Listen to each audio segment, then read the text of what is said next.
let's talk about, okay, we've talked about the conduct of the election, we've talked about the caretaker governments, how parties should behave leading up to elections.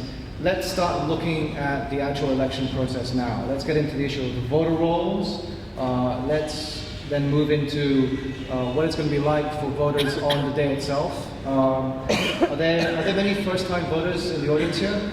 Anyone voting for the first time this time? So there's a few of you. Okay, good. So we'll ask lots of questions to make sure that you can tell all your first-time voter friends what's going on. And then we'll also look a bit at some of the more threatening issues that have come up, especially in the statement of Bukit Aman today, that the replacement for the ISA, the Internal Security Act, the so-called SOSMA, this is not Najib's other wife, this is SOSMA, the Security Offences Special Measures Act, that may actually be used during the election period. But before we get there, and maybe that's a question for Tommy later, let's go to Wong Kian Min, who is being the director for the Malaysian Electoral Law Analysis Project, or MERAP, for some years now. And he's been cracking and busting the EC's figures. He's been on their website, I think, almost 24/7, trying to find all the flaws. Him and his team, that is. Even now, he can't stop checking. So, Ken, can you talk us through how clean is the electoral roll? How much can unaccounted for voters, phantom voters, other kinds of discrepancies sway the outcome of the election from genuine voters? My fellow panelists, I'm just going to quickly go through some of this data here because I think it's important data to show to all of you and as well as to the media, because I think it clarifies certain issues moving into the campaign period and onto the elections period, which needs to be understood by us all. Okay, so when we talk about new voters, I think it's important to distinguish between two concepts here, which is the net increase. How many voters there were in 2008, how many voters there are now, and the difference between the two numbers is the net increase in the number of voters. And what I call the gross increase, okay, which is newly registered or first-time voters since 2008. Right? And it's important in terms of the impact on the next general election to know what the gross increase in the number of voters are, which means you must know what the new voters, what the total number of new voters, as well as the percentage of new voters in each parliamentary and state assembly seat. So for example, in 2008, there were about 10.9 million voters in the electoral roll.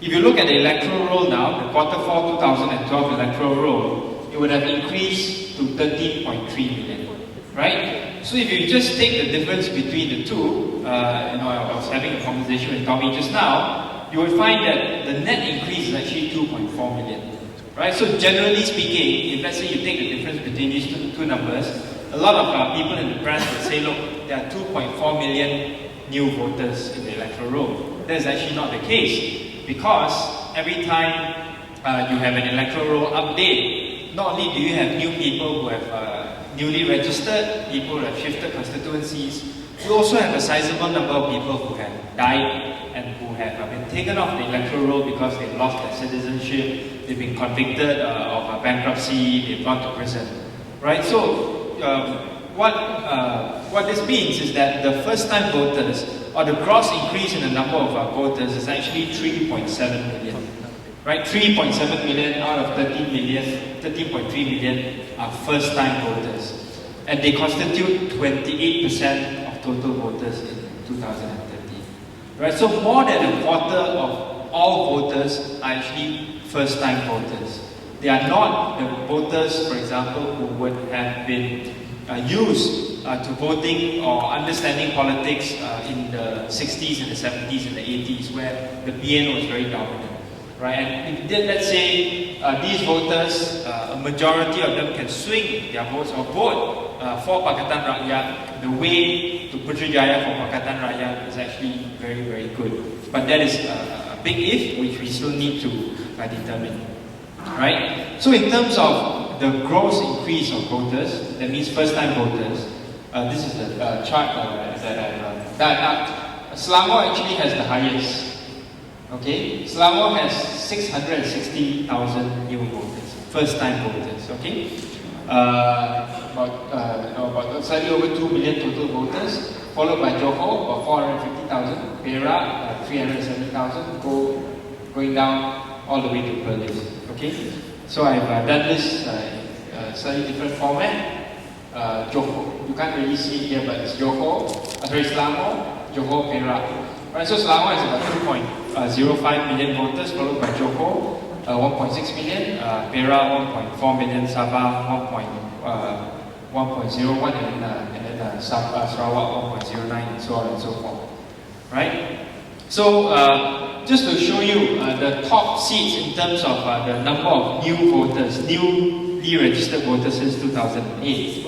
The highest is actually Subang, which is where I think Elizabeth seat is in Bukit Lanjang. So Subang has seen about 55,000 new voters since 2008, followed by Hulu Langat, Sedam at 46,000, Kapar, Kota Raja, Puchong, Pasir Gudang, Gombak, Patan, Selayang. So if you notice, 8 out of the 10 seats here are actually in Selangor. Right? And Selangor is an area I want to talk about later when I talk about who registered all these voters. In terms of percentage increase, the top 10 are as follows. The largest is actually Putrajaya, right? Because now Putrajaya actually has 16,000 voters, an increase of newly registered voters 9,000 plus, right? Followed by Langkawi, and then you can see all the other seats, including Kota Samarahan in Sabah. In Sarawak. Okay. The other question that I am researching and looking at is who are the people who registered these 3.7 million new voters. It's a very important question from a political mobilization perspective, and also from the perspective of how clean the electoral roll is. Because the people who registered these new voters could have much closer relationships with these new voters, and hence are able to attract them to vote for a certain party or another. Right? So all this information is actually available on the electoral roll, not the official electoral roll, but from some other data that I got that is inside the electoral roll. And each new registration has a Nomor Siri Bora, which starts with a particular letter, which tells the Election Commission who is the person who registered this particular voter and which organization or which classification this registration comes from. So for example, if it's a G, it's a post office registration. If it's a H, it means a post office hard copy. If it's a J, and I'll come to this organization in more detail later, JASA and Kemas. This is a police for K and so on and so forth. Right? So the important categories are actually these four. Post office, SPR, political parties, JASA, army, and the rest. Okay, so actually this is very important because we need to know who are the people who register these new voters and where they are, how they are distributed, right? So you can see the grand total. I don't know whether you can see here. The post office, about 30% of new voters are registered through the post office, 20% through SPR. The bulk of the largest percentage is actually through political parties, both Pakatan as well as BN, 34%. JASA registered about 10% of the new voters. The police and army constitute 5%, and then others a very small percentage. So these figures, how do we interpret them? One way to interpret them is actually to look at Selangor, for example. In Selangor, post office is about 34%, it's higher than the average. Political parties is about 34%, it's about the same. JASA is slightly below average with about 9%, and SPR is at about 19%. The very fact that we have about 10% of voters, which comes up to about almost 400,000 newly registered voters by this organization called JASA, is actually quite worrying because this organization does not register voters through conventional means. And I'll talk through that a little bit more later when I talk about JASA. But at the same time, it is more comforting to know that, for example, about nearly a third of our total new voters were registered through the post office. And in Selangor, it is slightly more than a third. The reason why this is encouraging to me, and I think to Pakatan as well, is that people who go to the post office to register are usually not influenced by political parties. They are not brought there by political parties. But what happens is that they are motivated themselves to get registered. So for example, every time after a birthday rally, every time after a significant political event, we see the number of post office registrations increase. People are motivated to go out there to register themselves. And this means that these voters are likely to be more independent. And my studies have shown that if the more independent voters are, the more likely they are to vote against the BN or for Pakatan. So this is actually a pretty good sign. In terms of political parties, even though this is the largest number, 34%, we shouldn't worry too much because ever since 2008, we've seen a much more equal activity in terms of registering new voters. And I think in Selangor, all three Pakatan parties have done quite a lot of work in terms of registering new voters. So I would say in terms of political parties, this percentage, 34%, I think it's more or less equally spread between Pakatan as well as BN.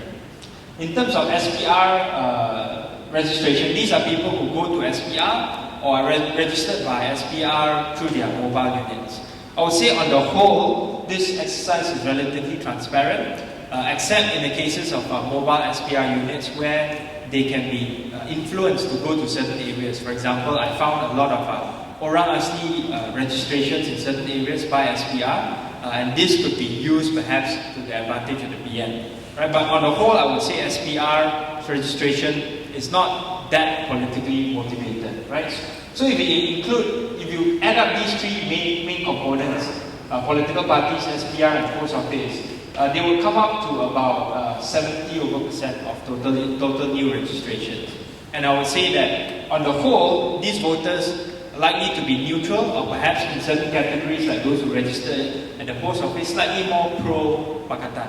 So this is good news, but this has to be counterweighed by the fact that 10% of voters were registered by JASA, and I would bet that probably at least 70% of these voters who are registered by JASA are going to be BN-friendly voters. Okay, now let's move on to JASA. 375,000 voters were registered by JASA since 2008, right? And why is this? This is about 10% of the newly registered voters. And why should we be so fearful about JASA? Not many people have heard of this organization before. But JASA is known as Jabatan Hal Ehwal Khas, and it is a special agency that sits under the Ministry of Information. This is Rais Yatim's ministry. The director is no other than Datuk Fuad Hassan. He was a former UMNO Adun for Hulu Klang until he lost to Azmin Ali in 1999. And he is the head of that organization. It is basically a propaganda unit for the Barisan Nasional. Right? It basically tries to collect intelligence on behalf of the BN, and it also tries to push out information on behalf of the BN in order to win votes, in order to gain intelligence in terms of how the opposition as well as the BN is doing. It has more, how shall we say, ability, a broader scope compared to special branch, because special branch is just about collecting information, whereas JASA is actually pushing out information as well.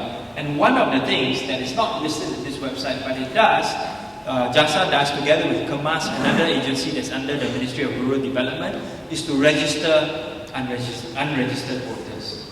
Right? So much so that JASA and KEMAS was specially rewarded in the 2012 budget. Right? They have KPIs, some of their staff have KPIs to go out to register new voters. And these are voters that are much more likely to be pro-BN because they are basically an agency of the Ministry of Information. They obviously want to register voters whom they think would vote for the BN, right? And this is actually a point that was spelled out in the 2012 budget, where Najib in his budget speech actually complimented JASA and KEMAS specifically, and they actually gave a special one-off payment of 3,000 ringgit to 4,300 individuals within KEMAS and JASA. And I suspect this is for KPIs for registering all those voters that I talked about just now, 375,000 additional new voters by JASA. Right? So why should we be fearful of these JASA registrations? I don't have time to go into the ethnic composition of their registrations, but a disproportionate percentage of these new registrations are mostly among the Malay community. And not only are they focused among the Malay new voters, but they are focused among certain segments of the Malay community in certain areas. So for example, in Selangor, I found 567 Code 71 registration by JASA without any house addresses, without any road numbers. And Code 71 basically are those voters who are not born in Malaysia. Right? I'm not saying that all Code 71 voters are necessarily phantom voters or dubious voters, but the very fact that these Code 71 voters are registered by JASA without any house address or street names in urban areas where a majority of the voters there have house addresses and street names is something to be concerned about. And not only that, a lot of these J registrations are in sequence. So you can see basically what JASA does is that they go to a specific kampung. They find a lot of these people, Code 71, whether or not they were properly given ICs, I cannot be sure, but these voters are then tracked down, perhaps given incentives, so that JASA officers can register them as voters, right? And this includes many voters with only one name, so these are voters probably of Indonesian origin, right? And then I also found 737 of such registrations in Johor, including 52 in Kampung Melayu Majidi in Johor Bahru, which is a case that the Election Commission used themselves to say that, oh, the MIMOS study that was done under the Parliamentary Select Committee was wrong because they didn't differentiate between specific addresses as well as localities. Okay, so let me give you a few samples. Okay, it's a bit too small for you to see, but basically this is T99 Ampang.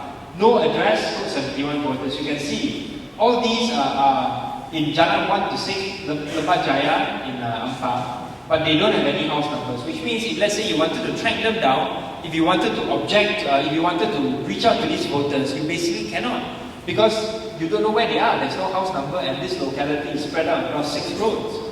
Right? So this is one way in which perhaps JASA can reach out to these voters because they have perhaps more detailed information. But for the average, for the Pakatan campaigners, we cannot go out to reach out to these voters because we do not know where they are. And if you can see the series borang here, it's all in sequence, all from 1 until 20.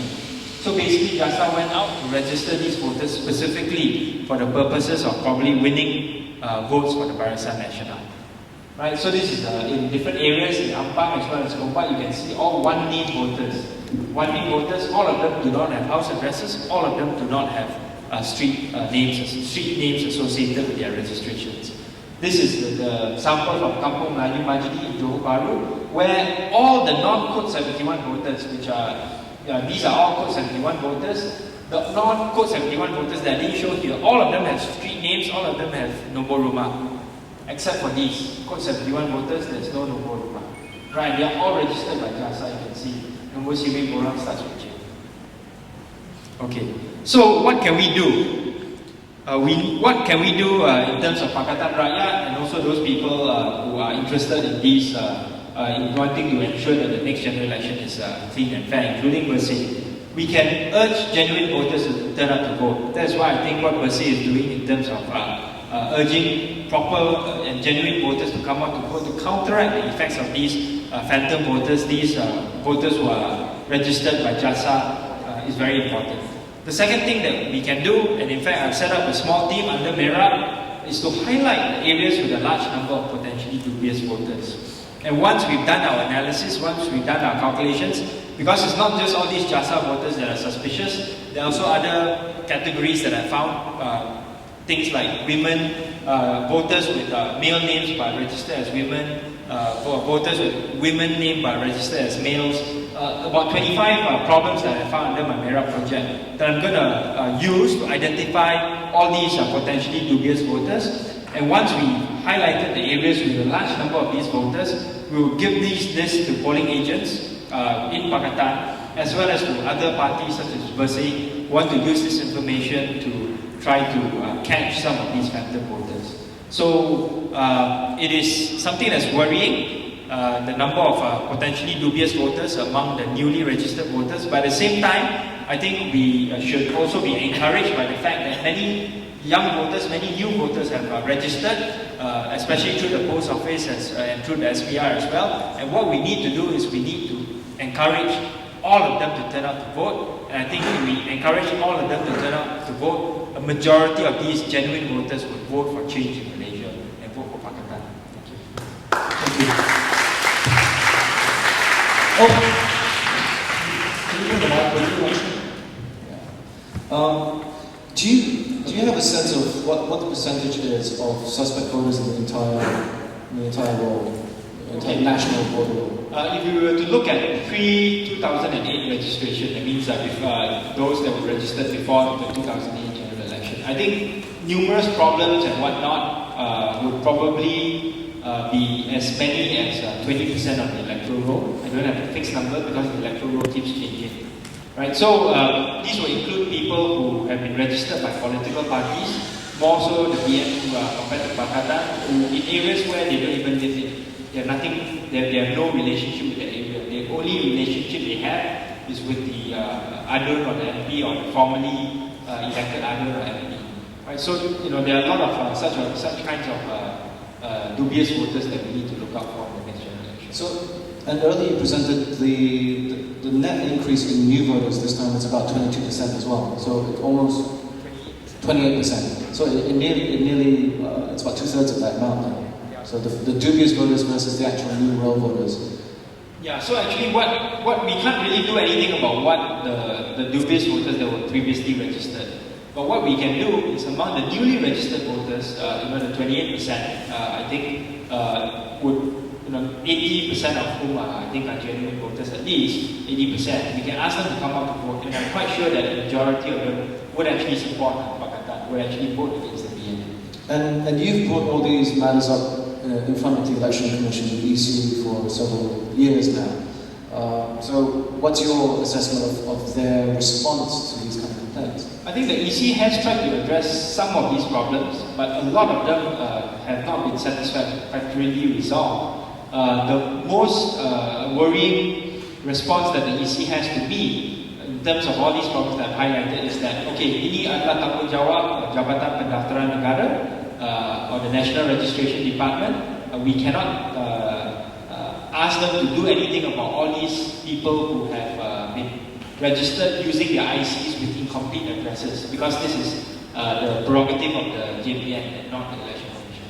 And is that correct? Yes, it is, because in one of our meetings, the JPN official was there as well.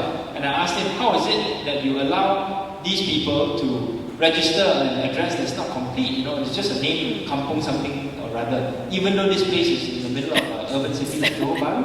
Then the officer actually from JPN responded to me and said that, look, we were instructed from above to say, jangan tanya terlalu banyak soalan when people are coming to us to register the ICs using incomplete addresses. So that, in fact, was a sign to me that the EC as well as JPN is complicit in this. And we have proof during the Sabah RCI that the EC as well as the JPN were issuing, JPN will be issuing fake ICs, and then the EC will be using these numbers to register them as voters.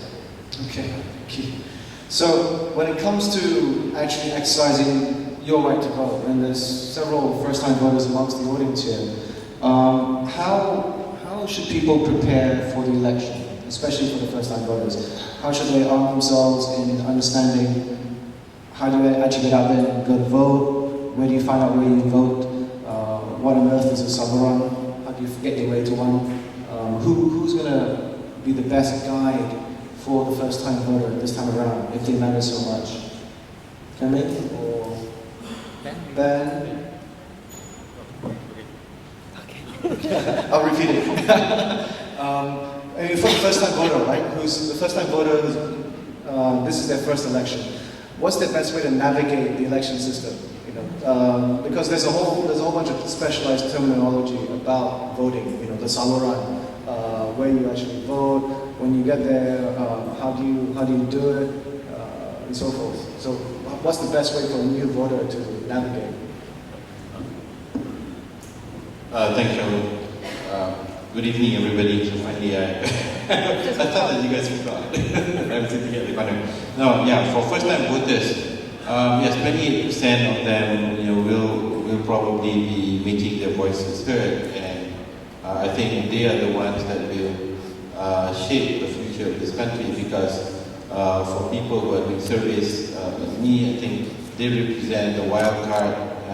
Many of them, because they've not voted before, there's no history of trying to see how they have behaved. So for young people, most of them are young. I think our survey data, our analysis of the electoral roll shows that I think 80% are basically under the age of 35, and then there are latecomers, people who are even in their 60s still registering to vote for the first time. I think in this day and age, it's much easier for people to navigate. First of all, many of the first-time voters would have by now received the letters from the Prime Minister at the New Year, Chinese New Year. For those living in Selangor, they will be getting their birthday SMS pictures from our glorious Selangor BN coordinator, YB Zain, who's sending this SMS, and they can check their status in various places. So I think first of all, for young people, for people voting for the first time, it's pretty straightforward. There's a lot of information out there. Information is available on the internet, so it's easier to check. But what we have found in the past is that most people do not check until it's election day or tomorrow is election day. There is this typical Malaysian attitude of doing everything in the last moment. And then this is where problems occur, because in previous elections where I have observed, there are instances where people vote in specific places.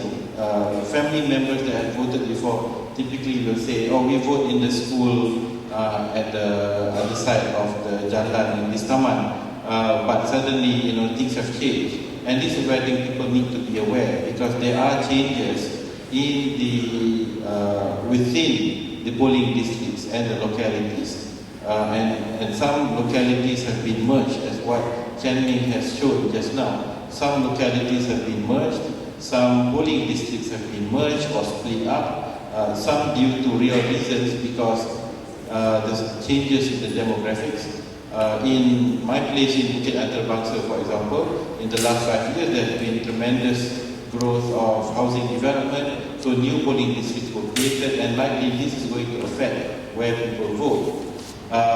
So on the surface of it, it's pretty straightforward, because you have your IC number, you can go to the SPR website, you can check it. There are now political parties like PKR have developed an app on Android and iPhone. You download the app, you can check your voting status on the app. It comes along with a map as well, so you cannot get lost. So there are all of these tools that are available for voters now. But where things become interesting would be for people, actually not the first-time voters, but for existing voters. Because in the past elections, for example, 2004, in some parts of the country there were confusion, because polling centers were changed from one location to another, resulting in some confusion among voters.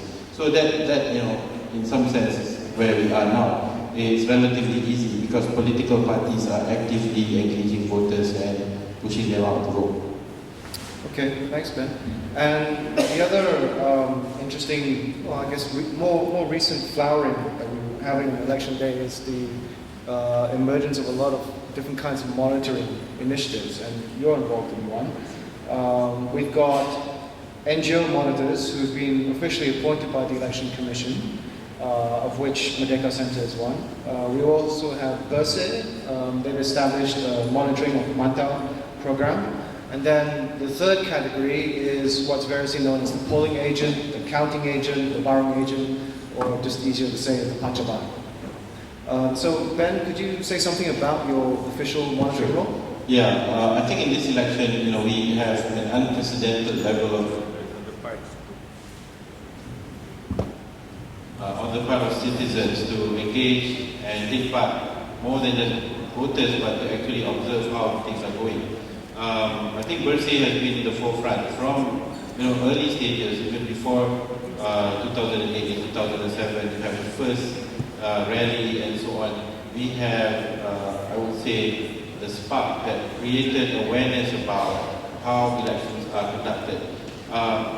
So before we begin into the different aspects of at Merdeka Center, we've been from time to time, asking Malaysians about how they view the election process, whether they trust it, do they believe that it's free and fair. And by and large, we find that there is growing awareness that there are problems with the system, of the way how elections are conducted. And in last year, in the middle of last year, we released a survey which showed that about one half of Malaysians trust the way elections conducted, the other one half didn't trust. And if you dig through the internet, there has also been another survey done by a local public university which I think asked the same question and found pretty much the same result. So there is, I would say, widespread awareness about election. And so I think responding to these issues, responding to this public feedback, responding to the demands by civil society organizations, notably Bersih, as well as the political parties in this country, we suddenly find ourselves being invited by the Elections Commission to monitor or observe the elections.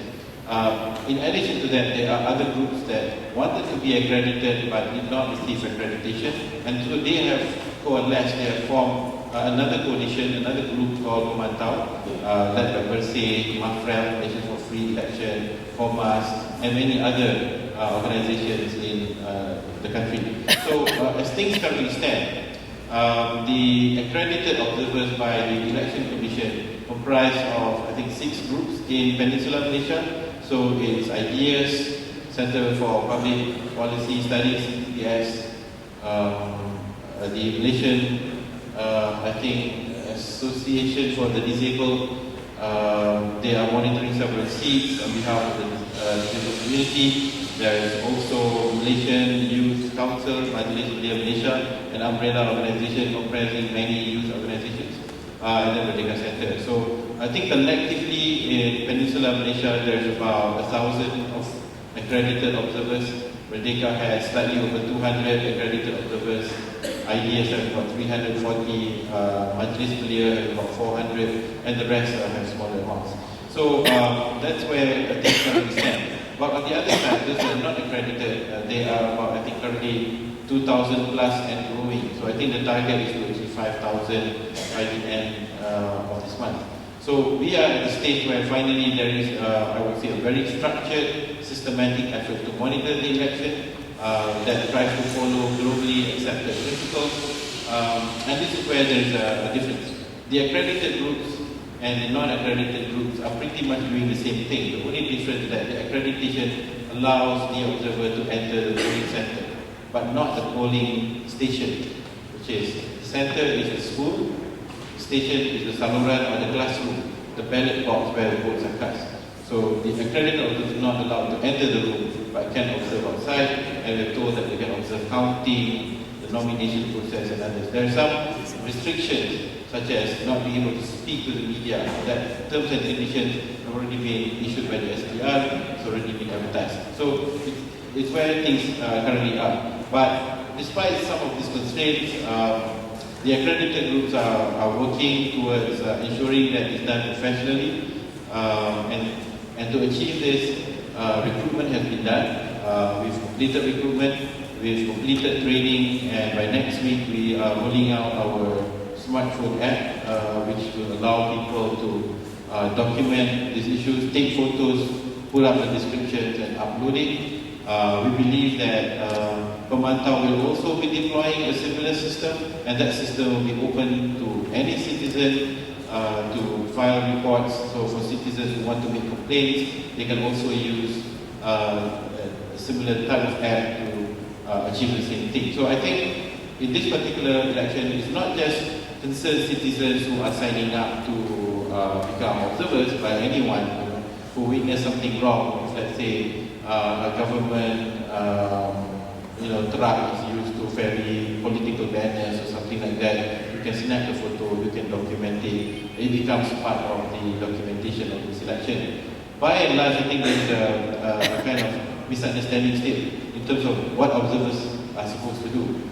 The observers are just like pakat, they just observe and report. They don't do anything, they don't enforce anything. Then most they can ask them some questions to get some understanding. But the end result is not just academic, it is going to be useful to improve the electoral process. We are in an interesting political situation right now. A lot of things can happen. Even if the current ruling party stays, there's definitely going to be pressure on them to continually improve on the process so as to ensure their legitimacy. So the reliability of our electoral process is currently will be scrutinized by the citizens, and this is, I would say, a chance for the Elections Commission to prove themselves to be impartial referees in what's going to be, I would say, the most titanic struggle that we are witnessing in 56 years. Thank you, Ben. Can I take some questions from the audience for our panel? You can just, yeah, come on. Sorry, the mics are all dying. Yeah, this one is, hello? My name is Kamalanadan, sir. Kamalanadan. Now, in the Ejok by-elections, way back when Chancellor Khalid was contesting there, what actually happened was that now we were waiting for the voters from Tuan Mi Estate and Coalfield Estates to come and vote in the polling centres. But they did not come. So the late Wan Ismail, told me, now what's happening, Richard? So we went and checked with the voters. They told us that they've actually voted 1 day earlier, which means the previous night they've already voted.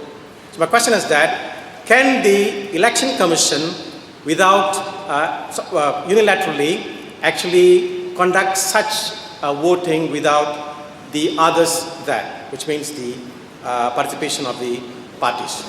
So I told Anwar Ibrahim about it, so we couldn't do anything about it. They've already voted one previous day, which means one night earlier. So this is my question. I'd just like to talk about this recent video by Haris Ibrahim of Abu. I don't know whether you have seen it, but in the video he said something about the Abu members are going to stop suspicious phantom voters, foreign people from coming to vote. They're going to question them. And I think indirectly he's threatening them, okay? I'm personally a bit concerned about that because it's very dangerous to lead to fighting because they come with an IC and then you say that they can't vote, So I'm just wondering whether groups like First Aid is going to make a statement on that. That's my first question. My second question actually is related to this issue of caretaker government. And this, it was in newspapers that in Penang they returned the official cards. To me, the idea of the official card should be used for official purposes, right? So it should be used for campaigning, it should be used for personal reasons. It has nothing to do with the concept of caretaker government. Because if they're going to return their cards, then they should also return their salaries. So I just wondered whether you can comment on that also. Thank you. An act or law governing conducts do's and don'ts of a caretaker government. That's all. Okay. Who wants to take the Ejok 1 day early question? Okay. Tom? I think on Egypt, obviously not. That is why we have the elections on the 1 day. So just let's take Sunday, 5th of May, which all of us are waiting for 23 days' time. The idea and the law and the constitution and everything says that I think the polling is from 8 o'clock to 5? 8 to 5. 8, yeah. So it's 8 to 5 on Sunday, 5th of May. And that's it. You cannot vote before unless you are the absentee and foreign voters, which of course has another question mark. But the Israel example won't fall under that. And you cannot vote after. So it's as simple as that. I'm stunned that that's happening. It's a blatant breach of the law. But nothing happens. And well, that's an enforcement, that's another issue. Then insofar as the caretaker government, quickly answer, the returning the car, well, I think that's symbolic. I think what they're trying to show is that while you are a government in action for the 5 years, still you are a caretaker, obviously you can't expect cabinet ministers, if they are being driven in their official cars, to go for a friend's wedding in their private cars. I think that's, I don't know what the position in England and Sweden and all, it may be that they're very strict, but I think in Malaysia we've had a culture that they shut an eye. Of course it may lead to an abuse. The demarcation between official work and personal is just not there. And then insofar as during the caretaker period, if they are returning the car, I think what the Penang government is doing is to send a signal, essentially to say, look, in the next 23 days, we really don't have that much governmental work, which was my point. There isn't, Penang will carry on, whether they have a government or they don't have a government. And Guaning and those who are doing this are recognizing that from now on, they are going to be busy campaigning for 18 to 20 hours, recognizing reality, and therefore it's private sector, their private work. So I think it's symbolic and it should be encouraged. Then insofar as the last question, is there a law? I'm not so sure whether there's a law. It's a developing concept. So the way I would put it is, I studied constitutional law 40 years ago. And when I studied constitutional law, even the two words caretaker government were not even mentioned. Nobody in England even used the word caretaker government in 1970 when I was studying law. But if you study law now, 40 years later, it's a subject, and it's a topic, and people talk about it, and it's become so developed. And that is why in one of the pieces I wrote, some of the young lawyers in my office discovered all the material online. So I have set on, in one of my articles, the sites that you can access to. And my memory is that in New Zealand, and I think it's New Zealand or one of the Australian states, could be Victoria, New South Wales, they have specific guidelines, very detailed. What I am not so sure is whether they have the force of law. Because guidelines, real technical legal jargon, guidelines could be legally enforceable and may not be. So I'm not so sure. But certainly in the mature countries, and I talk mature, is the Westminster democracies that we follow. In other words, not Zimbabwe, not North Korea, and not Burma, and not Singapore that we love to compare with. It means England, Canada, Australia, New Zealand, India, where the change of parties is a given. That is the important thing. The point about this is that the change of a political party, the change of government after elections is a given, is seamless. The best example is in England, in Downing Street, when there are elections, the civil servants organize a van and the movement is to be taking place. So that in the middle of the night, the Prime Minister, sitting Prime Minister's things are packed. They find a hotel for him. So that when the results come out in the middle of the night, he's resigning, he's leaving. The next morning, the new Prime Minister has moved into 10 Downing Street and he's holding his press conference. That's how seamless it is. Nothing happens. And we must get there. And we mustn't compare ourselves with Bangladesh and Burma and North Korea and other great places. Thank you.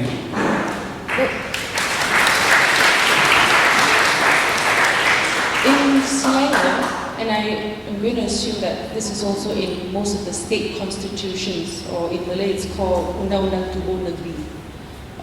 What it states is not the functions or limitations of a caretaker government, but it actually states the term. So the term is actually when we're sworn in until the new government is sworn in.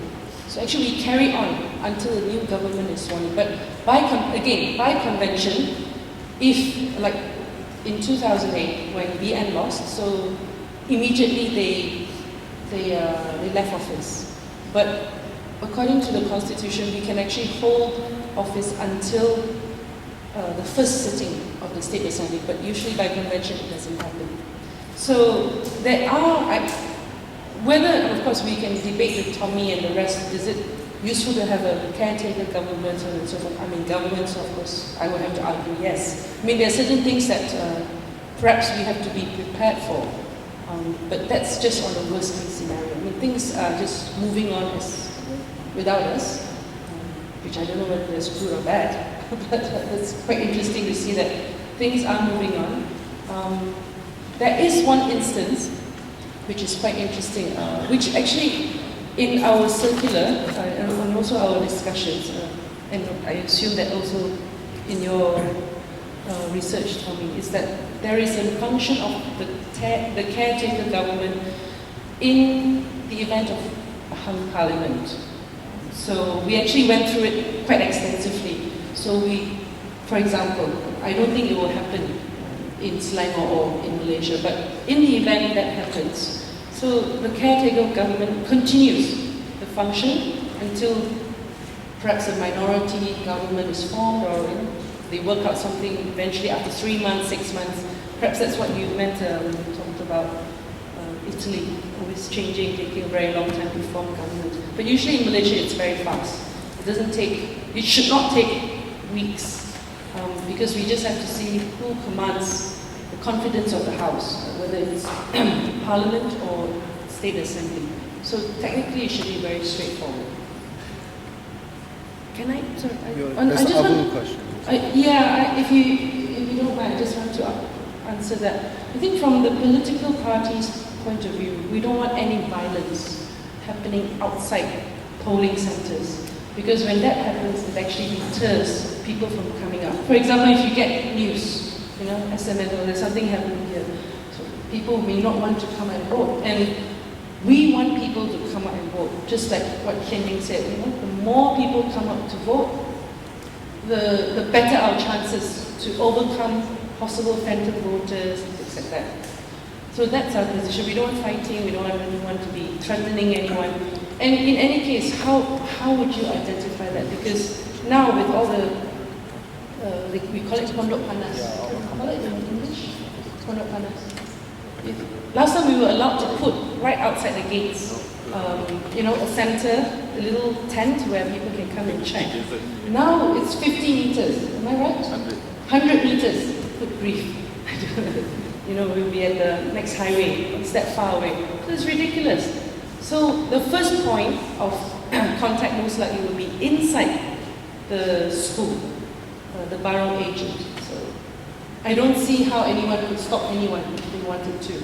So for me, it's more important to get people inside the school as barong agents, polling agents, counting agents, and like Ben's outfit, pemantau, although pemantau cannot go in. Is that right? Yeah, so you'll be loitering outside 100 meters away. So, but it's important to have people inside. And to be very frank, we are still looking for polling agents, counting agents, barring agents. It's just so many classrooms that we have to fill up. Not just only in Selangor. I was just informed I have 65 classrooms. So we did a calculation, 5 person, and for Dun and for Parliament, so it's about 600. We have to find and train 600 people in this next 3 weeks or so. And this is just one state assembly seat. So imagine there are 56 in Selangor, and of course you count the rest. Throughout the whole country, including Sabah and Sarawak, we really need people inside. I think that's more important, and that's where we can actually, hopefully, stop any fraud or potential phantom voters there. A question for the panelists. Before the Selangor government took over in 2008, there were all these rumors and pictures as well of papers being shredded before the new government came in. So my question would be, both at the state as well as at the federal levels, at what point of the day, of the election day, will there be the change of people presiding over those offices? Meaning that up to the point of midnight on polling day, who actually has the physical mandate to be there? Are the civil servants in charge of taking care of the office, taking care of the files? Who's in charge right there in terms of the physical premises? Thank you. Thank you, Mr. Chairman. I think a lot of what was shared by the panelists is by now common knowledge, because Malaysians have become so well versed in a lot of election laws and policies and politics. I'm more concerned about what exactly can be done about these things. So since we have here only one side of the political system, rakyat people, what specifically are some of the reforms that you're carrying out when you take over Putrajaya? And I did say when you take over. What specifically are some of the reforms, electoral reforms and parliamentary reforms that you will be undertaking? Because we always hear the EC chairman say that our hands are tied, we have to go by the law. So if you want to change the system, you've got to change the law. So what are some of these reforms that you will be carrying out? I'm just asking a layman question, right? Now that the parliament has been dissolved, and all the ministers in the cabinet, okay, the prime ministers, even right until the state level, they have actually the mandate for expired. So have they vacate from their workplace, their official residence?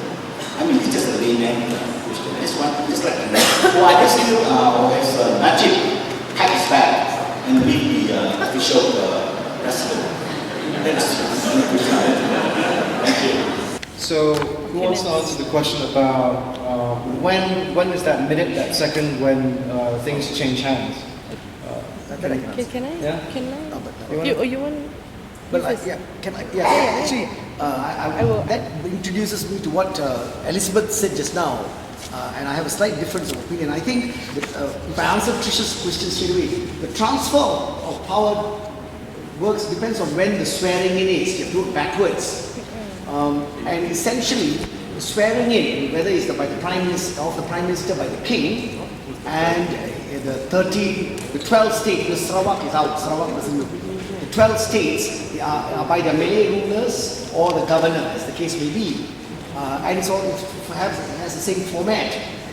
And for that to happen, it must be done peacefully and calmly, unlike Sabah. I just remind you what happened in 1985 when Tun Mustafa and Haris Saleh went to the palace and there was a grab for power. That is not supposed to happen.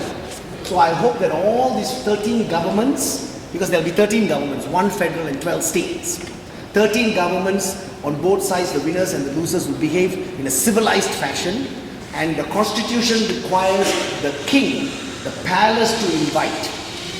The palace must make the invitation.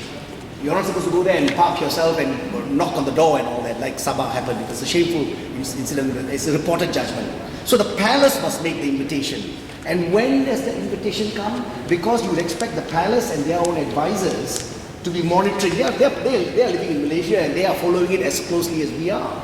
They know what's happening, and by 5 o'clock, 6 o'clock, 7 o'clock, 8 o'clock, as the results come out, they know. And once there is a pattern, so let me take Selangor. Say, Selangor, how many seats are there? 56. 56. Let's say 56, so say 40 is very comfortable, 35, 40. Say 40. So let's say one party gets 40 seats by 9 p.m. in a 56-member house. There can only be one result. And the Sultan will then indicate to the feelers will be sent, come tomorrow morning, 9 o'clock to be sworn in. Constitutionally. And until that happens, nobody should go and disturb the files, and everybody should respect, because there is a peaceful. So let's take Selangor as an example. Let's say Barisan wins. So there's a peaceful transfer of power back to Barisan. Selangor example. In the example I'm giving. So it's 40 seats, and the Sultan of Selangor calls the Barisan who got 40 seats in my example, and he's sworn in. So it happens, same with the Prime Minister's level. So that few hours is critical. That's when the transfer of power is seamlessly to take place. Now, your point, Elizabeth, is when Parliament meets. Parliament meets much later, and in taking this Malaysian example, we know that the general election was on the 8th of March. 13th of March, 8th of March. 8th of March. 8th of March.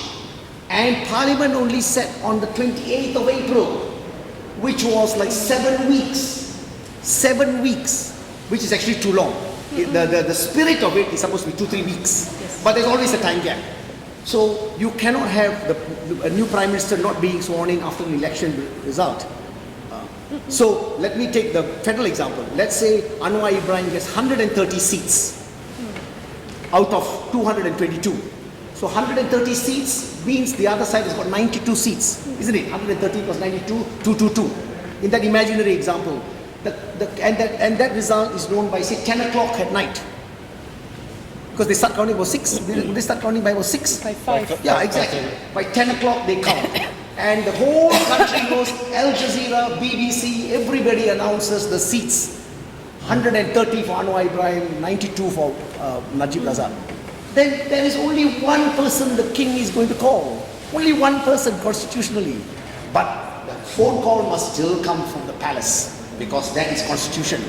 And the palace will be watching all this, and hopefully the palace will ring by about 10:30 and say, please come tomorrow morning at 9:30 and come. But of course, actually, technically, Najib must go and resign first. So the palace will work that out. It's all constitutional. So palace will say, will tell the Prime Minister at 10 o'clock, you come, resign. Because you must resign first, creating a vacancy, and then half an hour later, the new Prime Minister is sworn in. Or should be seamless. There's no reason why anything should happen. Meanwhile, if files are being disturbed, they shouldn't. That's civil servants, because the ministers are busy campaigning. The ministers are campaigning. They're watching TV. So who are there in the government files? The government files. There should be nobody. They should be all locked up. They should all be watching TV. I'm sorry. That is how the system is supposed to work, and it will. And it's worked in our states, and hopefully, I am praying it will work in Putrajaya this year. Thank you, Tommy. You wanna? Yeah, I just... Just a question. Tommy, say something about this. Trisha, you asked who actually holds the documents, or who is in charge of the documents in SUK Selangor, for example. It would be the State Secretary. So the order to, for example, we can order them to destroy, but he can ignore the caretaker government's directive. That's his job. Of course, we are not asking them to destroy. And in fact, now we can't even take out documents from the office, so they would check, and they're quite strict about it. So, and I haven't been to the office, I think, since dissolution. I can't recall being there. But the other thing which would be quite interesting is that we actually don't want any documents destroyed in Selangor now, whether by the new government or whatever, because we have the Freedom of Information Enactment, which means that we actually have to keep all these documents, whatever, whether it's a silly letter or, you know, something that's scribbled, or, you know, on a notepad, but filed. So those documents become part of documentation of the state. So, and that's not actually a policy yet. So it has to be somehow suggested to the State Secretary, and then perhaps later we can, you know, make some policy decisions on that. But right now, because we have FOI in Selangor, we actually cannot destroy any documents. Thank you. Okay, I'm going to ask Kim to respond on the issue of the electoral reforms to come in Putrajaya once Pakatan Rakyat takes over, and then we'll wrap up. The new government, what they will do? Yeah, it's a good question that you asked, because this is actually part of my own personal sort of like manifesto if I'm selected as a candidate for my party, given my experience in this area. And I think it can be done with the right political will among the top leadership of Pakatan. In terms of cleaning up in terms of electoral reform, it can, and I think it must be done. So starting from the electoral road, what everyone needs to realize is that everything that the government does, especially these days, has a paper trail. Has a paper trail, and there's also probably a physical trail somewhere. And what the Sabah RCI has shown is that those things can be unveiled if there's enough political will to force certain people to actually reveal that information. So a Pakatan government would be in a position to demand a thorough investigation into all the problems with the electoral roll, all the problems that have to do with problematic ICs that were issued, which led to many voter stuffing within the electoral roll. And I think we need to start with the electoral roll, but we cannot just stop at the electoral roll. We need to go further to make the election commission truly independent, like what India has, so that even if Pakatan wants to influence the election commission, it cannot be put in a position to do so. We need to have an independent agency, whether it's the election commission or some other agency, to manage the electoral delimitation exercise, which is going to start after this general election. The reason why the election commission was not able to do this previously was because the BN didn't have two-thirds control of Parliament. it's going to start again, and it will have to take place and finish within the next 2 years. And this is actually a very good time for Pakatan to really have a broad consensus and discussion with not just Barisan Nasional, but with the larger electorate as well, in terms of electoral reform. Because the boundary delimitation exercise cannot also take place without the consensus of Barisan Nasional coming in, because we need a two-thirds majority to make these kind of changes. So I think it's a really good time for the country to sit down and really reflect and put these substantive reforms on the table so that everyone can see them and we can actually have a serious debate about this. But this cannot happen, I think, until there is a change in federal government. Because we have seen under the Barisan Nasional, there's no political will to actually do even the very, very basic thing of cleaning up the electoral roll, which was one of the main demands of Bersih, and one of the most important things that the BSC, the Parliamentary Select Committee on Electoral Reform, was going to be done. But I think with Pakatan Rakyat, we have the political will, we have the expertise to be able to do this to a very satisfactory degree. Okay, thank you, Ken. It's quite late in the evening now, so we'll wrap up by asking the panel, one by one. First, we're going to ask them first, what do they predict, and especially Ben can whip out his crystal ball. What's the possible outcome for the general election? And on a grade scale of A to F, how would you rate the EC's performance as a steward of our democratic process? On a scale of what? A to F. Top notch or fail? You know? You're just asking for it. Or awesome or fail. Well, I think if you read the EC right now, the crunch hasn't really happened. So if you want to read, I would say I would put them in the middle like C. So it depends whether they do really well or fail miserably. So I think the judges out there, the public is watching. In terms of what's going to happen, I think public opinion is a very dynamic beast. It keeps changing. I meant to tell you guys that it's bad news that at the middle of March, there was a bounce enjoyed by Barisan due to the BRIM payments. And so I was surprised that the election date had been set so late, beyond April into May, beyond the school holiday of 1 week, beyond the Labor Day weekend, which means that the 500 ringgit given as BRIM and all the other payments would have already evaporated by then. So going by what has happened last year, I think we are in for a very interesting election that perhaps the Menteri Besar or the other exco members do not need yet to empty their cabinets and so on until we can. Provided the election is free and fair, should still be around with us for another term. And I think we should also be prepared to see some interesting developments outside of Selangor, like still Negeri Sembilan, Perak, where I think there is real contestation. And likewise in Kedah, where I think Pakatan also is severely challenged by what is going on in the state there and the things that have been done by Barisan Nasional. So we are in for a very interesting election. It's going to be very close. I mean, as things currently stand, no party has a clear outright win. 65 seats, still this 65 seats, under 3%. So this hordes of young and first-time voters will definitely make a difference. So the party that wins them and the party that will take it to the... Dr. Farooq? Yeah, okay. Well, Ben has been very kind to EC. I mean, someone from, as a steering committee member per se, I would give an F to them. Sorry to say. And I would like to reiterate what we had demanded before, that they should resign, basically. Yeah. And it is very strange. Whenever we ask for the electoral roll to be cleansed, they will say that we don't have any power, right, to do that. But strange enough, when Rafizi came up with Papa Gomo double identity, his, the police IC was deleted from the electoral roll. And where did that power come from? You know, I wonder what that. And with regard to the prospect of election, I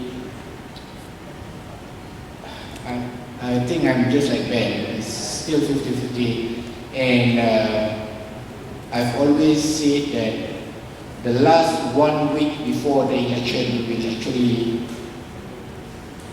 determine whether which party will win. That's all.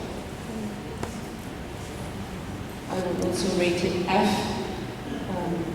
not because I'm from the opposition, but because we have had several attempted dealings with the EC when we were trying to clean up the electoral roll in Selangor.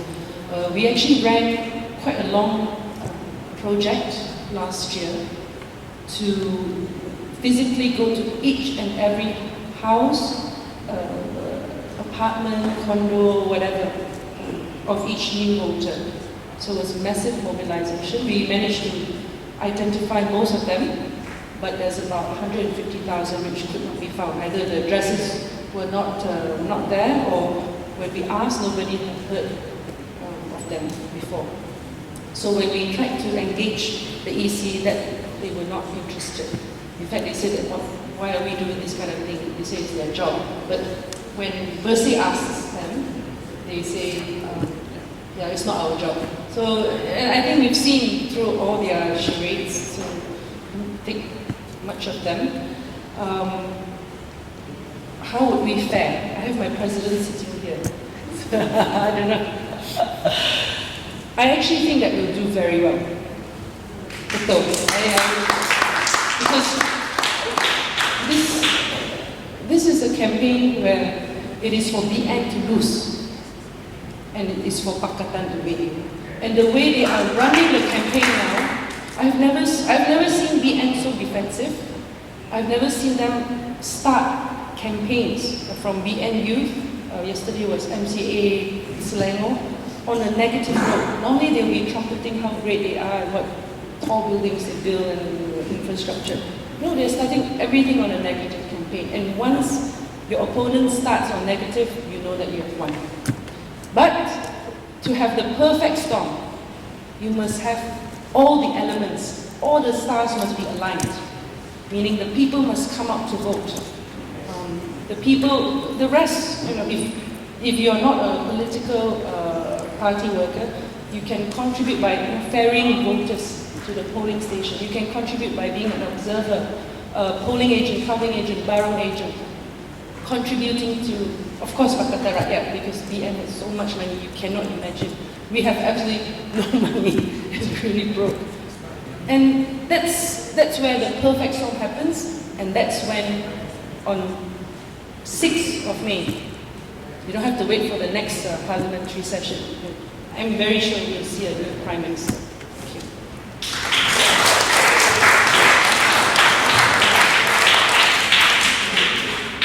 Yeah, in making giving an opinion on the Election Commission, can I start by saying that we must judge them by their actions and inactions for 56 years? Because this current incumbent and the current commissioners are just the last bunch of people who've been running this institution, which was intended to be free and independent and impartial. And the EC is another example of an institution which has terribly failed Malaysia, structurally failed Malaysia, and the personalities have failed Malaysia. So therefore, for me, F is actually very generous. I would give -F. And then, insofar as the elections are concerned, again, it is a referendum. This is a consequence of a one-party, continuous, unbroken governance rule of 56 years. The 20th century record is Mexico, PRI, 70 years. We are second. Even Congress in India was 36 years. LDP in Japan was for 40 years. So my point is, it is a referendum on UMNO and Barisan for 56 years. It's a referendum on the 6 prime ministers, in particular Dr. M, and it's a referendum on the current chap, Najib Razak, And because it's a referendum, and I think that's the way it's going to be, I am confident if we have an 80% turnout, I want an 80% turnout, and God willing, Anwar Ibrahim will be sworn in as the 7th Malaysian Prime Minister.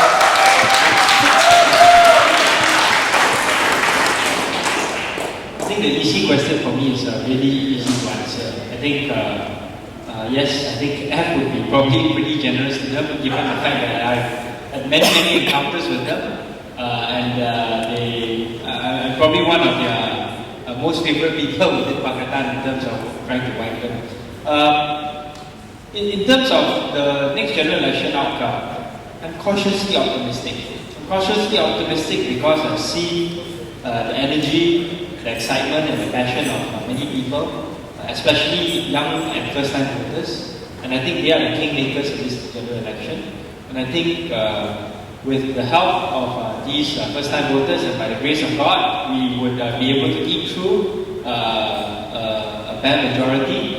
I would probably be issuing one of my predictions, hopefully, before polling day, after careful study of all the data that I've gotten. But I think I just want to have a note of caution, because like what Don Rumsfeld said, there are known knowns, there are known unknowns, and there are unknown unknowns. Right? We do not know what the BN is capable of. Actually, we know what they're capable of. But we do not know exactly what they will do.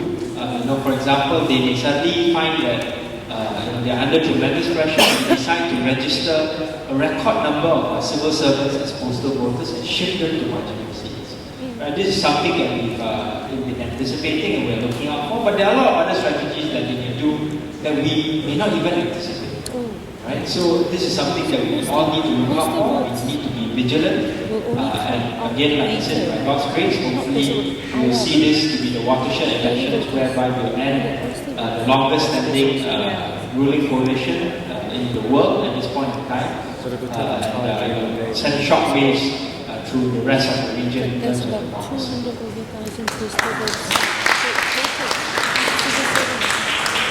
Okay, so there you have it. I think the EC is probably going to have to try harder, and hopefully if they have to resit EC school again, they might come out with at least a C. Thank you all very much for joining us tonight. Thank you to our panel. Thank you to Dr. Sri Dr. Wan Azizah for the opening speech.